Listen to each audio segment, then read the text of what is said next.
My name is Dr Borland, and I'm an artist researcher at HUMA, the Institute for Humanities in Africa at the University of Cape Town. I'm part of the Future Hospitals team, which is looking at the impact of emerging technologies in healthcare in Africa, and our project is funded by the Carnegie Corporation. I'm opening an exhibition next week called Aesthetic Interventions in Artificial Intelligence in Africa, or AIAIA. And in that show, I will be demonstrating my research over the last 2 years, centering on an art piece that I've been making called Bone Flute. Bone Flute is a collaboration with an orthopedic surgeon called Rudolf Venter, who is at Tygerberg Hospital and works at Stellenbosch University. Rudolf has been pioneering low-cost methods for scanning and 3D printing patients' bones so that they can practice complex surgeries before they work on the patient. So they'll do 5 or 6 practice operations on a 3D print, and when they get to the patient, they know exactly what they're doing. What I decided to do was to put myself through the process as a patient, where I had my leg scanned in an MRI scanner, and then we 3D printed a replica of my femur. And then working with a musician, we're turning that 3D print of my femur into a flute. At the opening, which is on Wednesday the 25th of January from 6 to 8 p.m. I'm hoping that Alessandro Gigli, who is the musician I'm working with, will play the bone flute for us. So he's an incredible musician who has been playing the flute since he was 5 years old. And just yesterday I was in Tygerberg Hospital in Rudolf Venter's lab, and the 3 of us together were operating on the model of my flute. So we were using surgical instruments as Rudolf normally does on a simulation of a patient's bone. And what we were doing was we were taking the model of my femur and we were making it into a flute.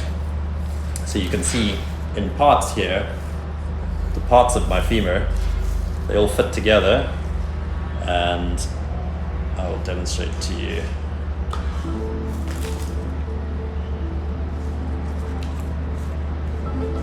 And I'm not making any promises that I will make a sound from this because I don't know how to play the flute, but I'm going to try and learn over the course of the exhibition.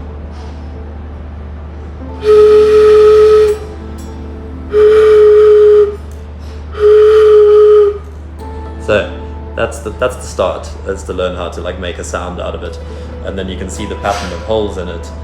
It's all configured so that it's possible to play music on it. Now, one of my reference points for this project is medieval imagery in Europe that comes from the 1600s at a time of plagues. So we've experienced a plague recently in which the whole world was affected by the coronavirus. In the 1600s, there were a number of plagues that swept across Europe and killed millions of people. And during that time, people developed imagery within art and their culture that was to cope with this. One of these is the idea of the danse macabre. So the danse macabre, depicted in this painting, shows skeletons and people dancing together. And some of the people are portrayed as royalty, and some of them are portrayed as workers and servants and peasants. And the idea was that everyone was united in death because everyone was susceptible to the plague. And also that death is an ever-present part of life. And let's celebrate life while in the midst of death. So it has all of these kind of connotations, and you could think of the Mexican Day of the Dead as another example of that kind of carnivalesque attitude towards mortality. So I thought I'd like to make a work that allows me to find out more about the work that surgeons do with new technology, to do with scanning and 3D printing, and even machine learning and AI, which also comes into perfecting the models that they use. So what I decided to do then was to combine these influences, historical artwork that's about death and mortality and life, a collaboration with a surgeon that allows me to learn about the work that they do, and then producing an object that is the center of a performance, and that we're also making an art video about. Here's another reference from more recently being about 100 years ago. So this is from the movie Metropolis, and it's a still that shows a scene where a skeleton comes to life and starts playing its own bone. You also have early Walt Disney Mickey Mouse cartoons in black and white, in which there's a scene in a graveyard in which the skeletons come out the ground and start playing their own bones. I really like this combination of death and celebration. I think it's just got a really interesting tension to it.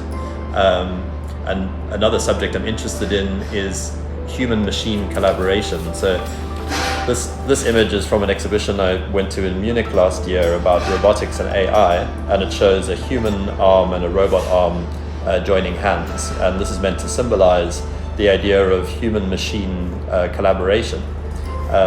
Part of what my research is looking into is the threat that AI and emerging technologies pose to human work. So there's a lot of concern around automation and the way that it takes away from human skills and human pleasure in work as people's skills are replaced by machines. But there is another path that we can go on, which is working out how can humans bring the best of what's human and take the best from machines and put those things together.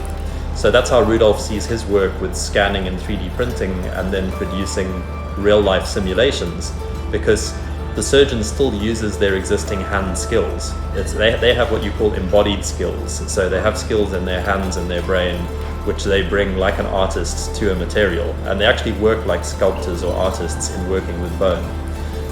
If they were to use VR or just to be looking at a screen, then they would be not using their hands in the same way. Instead, they get like an actual print of the bone in real scale, and they can use their actual surgical instruments and they can work on that. And that's a form of simulation, which then benefits the patient later on. One of my intentions in staging this exhibition, which I'm calling an art research exhibition, is to bridge the gap between the academy and the public, and to bring together public audiences as well as specialist audiences and my research, and to bring people into the research process.